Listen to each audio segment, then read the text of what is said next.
کہ دنیا کی کامیابی کا پیرامیٹر کیا ہے؟ پیسہ۔ کیوں کہ دنیا اس سسٹم کے طور پر اسی کرنسی کے حساب سے چلتا ہے، آپ کو نوٹس کے، آپ کو فگرز کے حساب سے، the salary you have, the amount you earn، کہ آپ کتنا ارن کرتے ہیں آپ، اور قیامت کے دن کے لیے آپ کی یہ کرنسی بدل جائے گی کہ نیکیاں جو ہیں وہ آپ کی کرنسی ہوں گی، وہ آپ کا پیرامیٹر ہوگا۔ کسی بھی چیز کو جانچنے کے لیے اور پرکھنے کے لیے دونوں چیزیں ساتھ لے کر چلیے۔ مومن کے لیے یہی جو بلینڈ ہے، یہی جو بیلنس ہے، یہی کمال چیز ہے کہ ایٹ دا سیم ٹائم مومن کو یہ نہیں کہا کہ آپ پہاڑوں اور جنگلوں میں نکل جاؤ، صرف وہاں پہ مصلی بچھاؤ اور رب کی عبادت کرو، کہ دنیا کے اندر رہو، اپنے رشتوں کو ساتھ لے کر چلو، اپنی ذمہ داریوں کو نبھاؤ، مشکلوں کے اندر آپ فیس کرو، انہیں مشکلوں کو فیس کرو۔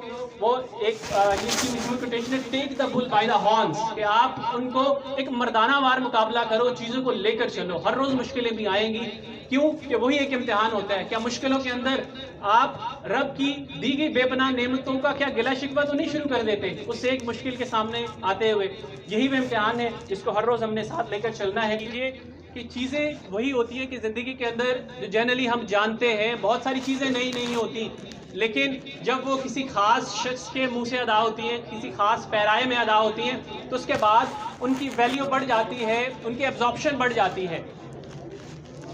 ہمیشہ ہم ایک بات سنتے آئے ہیں کہ دیے سے دیا جلتا ہے، چیزیں ہمیشہ ایک پازیٹیو افیکٹ جو ہے اور نیگیٹو افیکٹ جو ہے دونوں اسی طرح سوسائٹی کے اندر ریپلیکیٹ کرتے ہیں۔ چیزوں سے ہم متاثر ہوتے ہیں دونوں اینڈ سے، ہم چیزیں ہمارے سامنے اچھی بھی آ رہی ہوتی ہیں اور بری بھی آ رہی ہوتی ہیں، کیونکہ سٹارٹ میں ہم نے جب بات کی ٹیکنیکل انسٹیٹیوٹ کی کہ یہ ورچوئل سسٹم کو ریلیٹ کر رہا ہے کہ آج کے دور میں جہاں پہ ہم فزیکل پریزنس سے زیادہ چیزوں کو ورچوئلی کنیکٹ کر رہے ہوتے ہیں، کہ ورچوئل کنیکٹیوٹی کے ساتھ ساتھ چیزیں کس طرح چل رہی ہیں کہ آپ یہاں موجود ہیں اور اس گلوبل ہٹ کے اندر آپ کا جو کلائنٹ ہے، نیکسٹ جو کنیکٹنگ پرسن ہے، وہ اس گلوب کے کسی اور کونے میں موجود ہے، اور آپ اسی لمحے یہاں سے وہاں کنیکٹ ہو رہے ہیں۔ اور کنیکٹ کیسے ہو رہے ہیں کہ رب تعالیٰ کی دی ہوئی ان نعمتوں کو استعمال کرتے ہوئے جنرلی۔ لیکن وہی فائبر آپٹک جو سمندر کے نیچے بچھی ہوئی ہے، جب وہ تھوڑی سی بھی کٹ جاتی ہے، تھوڑی سی بھی رپچر ہوتی ہے،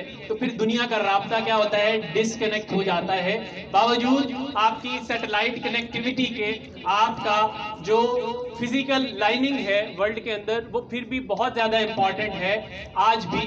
تو آپ کی جو کنیکٹیوٹی ہے، آپ کا جو ربط ہے، وہ رابطہ، اس کے ساتھ ساتھ یہ چیز ذہن میں رکھیے گا، اس سپین کے اندر آپ کا جو رابطہ ہے وہ صرف آن لائن نہ رہے، آپ کا رابطہ آپ کے اپنوں کے ساتھ ضرور رہے، کہ شام کو آپ اپنے دن کی روٹین کے بعد جب آپ گھر جائیں تو پیرنٹ سے یہ ضرور پوچھئے کہ آپ کا دن کیسا رہا۔ یقین مانیے ان کا دل بڑھ کے پہاڑ جتنا ہو جائے گا، ان کو جو خوشی ملے گی ان سے ضرور کنیکٹ رہے گی۔ اس ورچوئل ورلڈ کا جو سب سے بڑا نقصان ہے، ایک چیز ڈسٹریکشن ہے۔ ہم نے 2014 سے 16 میں 2 ایئرز ایک سائبر سیکورٹی کے حوالے سے ایک سیمینار کنڈکٹ کی، ایک سیریز، اور سائبر سیکورٹی کے حوالے سے، سائبر اویئرنیس کے حوالے سے ہم نے مختلف کالجز اور اسکولس کے اندر ایک پوری سیریز کنڈکٹ کی تھی۔ تو جو facts and figure especially twin cities کے ہمارے سامنے آئے، وہ اس ورچوئل ورلڈ کے اندر چیزیں فزیکلی ڈسکنیکٹ ہو رہی ہیں، تو انہیں ڈسکنیکٹ ہونے سے بچانا ہے۔ کیوں کہ ہماری روایات ہیں، ہماری اپنی ویلیوز ہیں، اس ورچوئل کنیکٹیوٹی کے ساتھ ساتھ ہم نے گرو ضرور کرنا ہے۔ لیٹسٹ جو ٹرینڈز ہیں، لیٹسٹ جو ٹرینڈز ہیں، ان کو اڈاپٹ ضرور کرنا ہے۔ ان کو اڈاپٹ کرنے کے ساتھ ساتھ ہم نے فزیکلی جو ہے اپنے رابطے جو ہیں لوگوں کے ساتھ ضرور مضبوط کرنے ہیں، کیونکہ انسان احساس کا نام ہے۔ اگر انسان سے احساس نکل جائے تو پھر انسان اور حیوان کے اندر کوئی فرق نہیں ہے۔ بہت ساری سچویشنز کے ساتھ ہم سمجھ رہے ہوتے ہیں، اس کو سن رہے ہوتے ہیں۔ آج جہاں پہ والی آف انفارمیشن ہے، آپ کے پاس انلیمیٹڈ ایک flood and flow of knowledge اور انفارمیشن ہے، اس ساری صورتحال کے اندر آپ کے پاس نالج بے تحاشا پڑا ہوا ہے۔ آرٹیفیشل انٹیلیجنس کے بعد بھی، اور کوئی بھی چیز آپ گوگل کرتے ہیں آپ کو سب چیزیں مل جاتی ہیں، لیکن آپ کو نہیں ملتا تو استاد کا نعم البدل نہیں ملتا۔ اور ہماری لائف کے پہلے استاد ہمارے پیرنٹس ہوتے ہیں، اور آخری استاد بھی وہی رہتے ہیں، کہ لائف میں بچہ خاص 100 سال کا بھی ہو جائے، ماں باپ کے لیے بچہ ہی رہتا ہے۔